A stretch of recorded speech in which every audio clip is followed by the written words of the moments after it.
आपने बिल्कुल सही कहा, लेकिन सवाल फिर से वही उठता है कि इन लोगों को जगाएगा कौन, और क्या ये जागेंगे? क्या ये जो है इनके इस साथ इस भीड़ से जो है ना धन संचय ही करते रहेंगे, या उससे अधिक करने की इनका सोच और चिंतन है? क्या जन कल्याण इनका सोच का हिस्सा है क्या?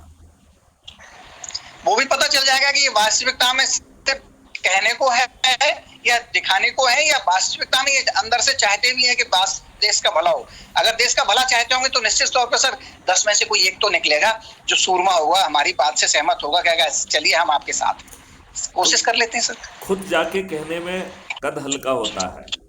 तो मैं आप उसके एक लिए टीम मैं बनाइए, उसके लिए पहल आप एक टीम बनाइए और इसी आशय से इन लोगों के पास जाइए।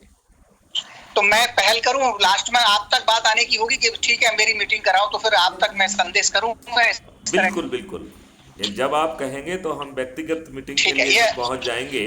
और वो मुझे वैसे भी जानते हैं, मतलब ठीक वो है। प्रॉब्लम नहीं है।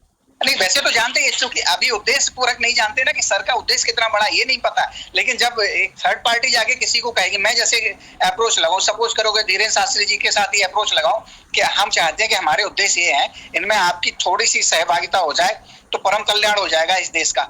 तो अगर उन्होंने सहमति दे दी कि ठीक है इसके उद्देश्य के पर, फिर मैं आप निश्चित तौर पे कहां से जड़ कहां है, तो जड़ तो निश्चित तौर पे आपके माध्यम से है। तो फिर मैं वो कहेंगे ठीक है हमारी मीटिंग कराओ। अगर ऐसी स्थिति बनी तो सर ये अधिकार दीजिए कि फिर मैं आपसे आपके लिए वहां मीटिंग तय कर सकता हूँ। जोर से मीटिंग कर लेंगे, ठीक वीडियो कॉन्फ्रेंस से कर लेंगे, और यदि वो चाहेंगे तो मैं व्यक्तिगत रूप से वहां तत्काल पहुंचूंगा।